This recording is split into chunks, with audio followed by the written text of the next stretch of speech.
একটি পক্ষ অবশ্যই থাকবে যারা এই জুলাই গণঅভ্যুত্থানটাকে প্রশ্নবিদ্ধ করতে চাচ্ছে।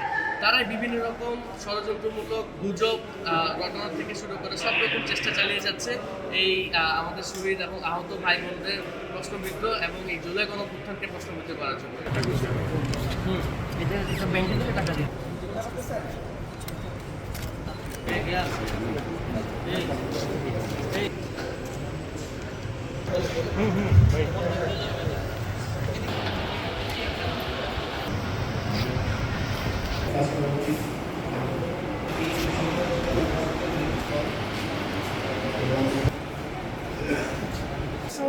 গঠন করা হয়েছে প্রধানত তিনটি উদ্দেশ্য নিয়ে। একটি হলো শহীদ এবং আহত পরিবারদের পুনর্বাসন নিশ্চিত করা, দ্বিতীয়ত হলো এই জুলাই আগস্টের যে গণঅভ্যুত্থান সেই গণঅভ্যুত্থানের স্মৃতি নিশ্চিত করা, এবং তৃতীয়ত হলো এই জুলাই আগস্ট গণঅভ্যুত্থানে যারা শহীদ এবং আহত হয়েছে তাদের সাথে সরকারের যে যোগাযোগটি আছে সেটি স্থাপন করা। এবং আমরা এখন আর্থিকভাবে সহযোগিতা করছি যারা শহীদ এবং আহতরা আছে তাদেরকে, কিন্তু এর বাইরেও পুনর্বাসন করার জন্য যা যা প্রয়োজনীয়, যদি কারোর কর্মসংস্থান তৈরি করার প্রয়োজন হয়, যদি কারোর বাচ্চাদের শিক্ষা ব্যবস্থা তৈরি করার প্রয়োজন হয়, সেগুলো জুলাই শহীদ স্মৃতি ফাউন্ডেশন থেকে ইতিমধ্যে করা হচ্ছে। এখনো আপনাদের আলতায় যারা আসে না তাদেরকে আলতায় আনবেন কিনা? যারা আমরা সর্বোচ্চ চেষ্টা করছি যাতে আমাদের একজনও আহত যোদ্ধা ভাই বোন যাতে আমাদের তালিকা থেকে বাদ না পড়ে এবং আমাদের যে সহযোগিতাগুলো আছে সেগুলো থেকে বাদ না পড়ে। আমরা সর্বোচ্চ চেষ্টা করছি সারা বাংলাদেশ ব্যাপী প্রশাসনের মাধ্যমে এই তালিকাটি সুষ্ঠুভাবে প্রণয়ন করার জন্য। এই চেতনাকে আপনার নস্যাৎ করার জন্য, প্রবৃত্তি করার জন্য অনেক অপপ্রচার, অনেক চেষ্টা চলছে। এটার বিরুদ্ধে আপনাদের কী অবস্থা? একটি পক্ষ অবশ্যই থাকবে যারা এই জুলাই গণঅভ্যুত্থানটাকে প্রশ্নবিদ্ধ করতে চাচ্ছে। তারাই বিভিন্ন রকম ষড়যন্ত্রমূলক গুজব রটানো থেকে শুরু করে সব রকম চেষ্টা চালিয়ে যাচ্ছে এই আমাদের শহীদ এবং আহত ভাই বোনদের প্রশ্নবিদ্ধ এবং এই জুলাই গণঅভ্যুত্থানকে প্রশ্নবিদ্ধ করার জন্য। তাদের জন্য বাংলাদেশের মানুষ এখন অনেক সচেতন।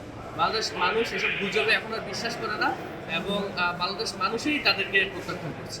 আপনারা ভিডিওতে দেখেছেন শহীদ আনাস একটি চিঠি লিখে গিয়েছে। মাত্র ক্লাস 10-এ পড়তো শহীদ আনাস, এবং তার এই বিরক্ত গাথা আমরা দেখতে পেরেছি। তার মা যখন আমাদের কাছে এসে বলে যে আনাস যে দেশের জন্য জীবন দিয়েছে, তার জন্য দেশ কি করেছে, এই দেশের কাছে কিন্তু কোনো উত্তর নেই। আপনারা যারা আহতরা আছেন, আপনারা যদি এই প্রশ্ন করেন, আমাদের কাছে কোনো উত্তর নেই। কারণ যতদিন না পর্যন্ত প্রত্যেকটি বিচার কার্যক্রম সুষ্ঠুভাবে সম্পূর্ণ না হচ্ছে, প্রত্যেকটি বিচার না হচ্ছে, ততদিন পর্যন্ত আমাদের এই দেশের কাছে, আমাদের কাছে, কারোর কাছে এটির উত্তর থাকবে না।